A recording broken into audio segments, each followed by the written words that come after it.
I really liked it. That's where I got my first accent from. That's where I started, and so they always end the end of their sentences like that. They always really cut it up and go up like that. And so, like, the joke we always said was like, "¿Dónde están las tortillas?" Because like, where are the tortillas? And so, but they always end on a short part.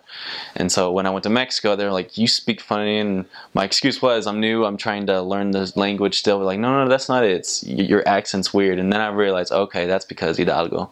And so their accent is it's really cut off, really fast, and they talk really quick too.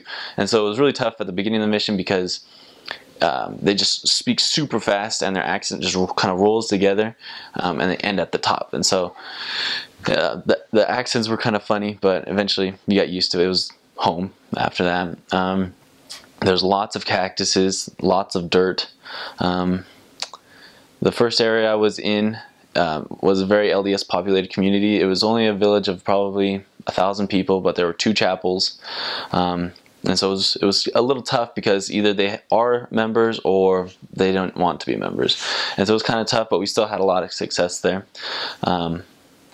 Like I said, there's lots of hills. There's tons of hills. Our area covered about 40-minute bus ride. And so we didn't have any bicycles, no cars or anything. It's just buses. And so we took a bus 45 minutes to the end of our area sometimes, worked there for the day, and then came all the way back at the end of the day. And so it really is just like little villages. And so the village we were in was just this little strip right here, a little bit on the hill, and then one big hill, and that was it. And so everyone's very country. Everyone's really nice though. It's just kind of a funny experience. Was we were walking on the street, and so of course people in that rural part of Mexico, they're not used to seeing Americans. And so we were walking, and I was with my companion, and he was from I can't remember, Oaxaca. And so he was darker skinned, I was whiter skinned. And so we were walking down the street, and this guy on a tractor, like the ultimate Mexican that we think of here, he had the sombrero on his tractor going down the street.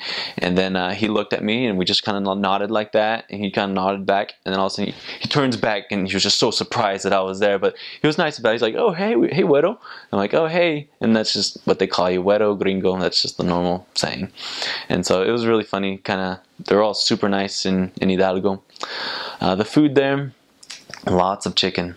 They eat lots of chicken there. So everyone has their own little pack of chickens they grow. And so sometimes we saw one chicken left in their stack, whatever you call it. And when we went back for dinner that day, the chicken wasn't there. So we knew what we were eating, their last chicken. So it was kind of different.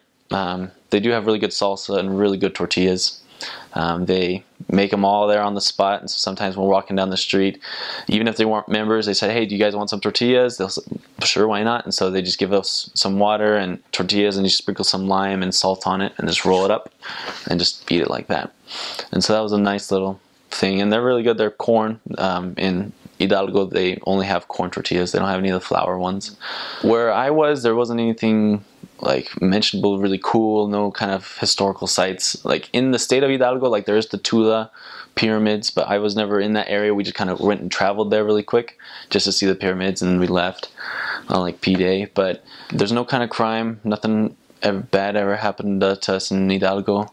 Like I said, everyone's really nice there. It's just country folk, and so they aren't looking for trouble. They just farm, and they try to make with what they have. And so most people there are really, really poor. They just have little shacks. Multiple times we helped build houses or put roofs over their houses, so just so it wouldn't blow around in the wind. The weather there, when I was there from it was during Christmas time, so from October till about February I was in Hidalgo, and it was almost perfect weather. It wasn't too hot. It was probably max about 90 degrees ish.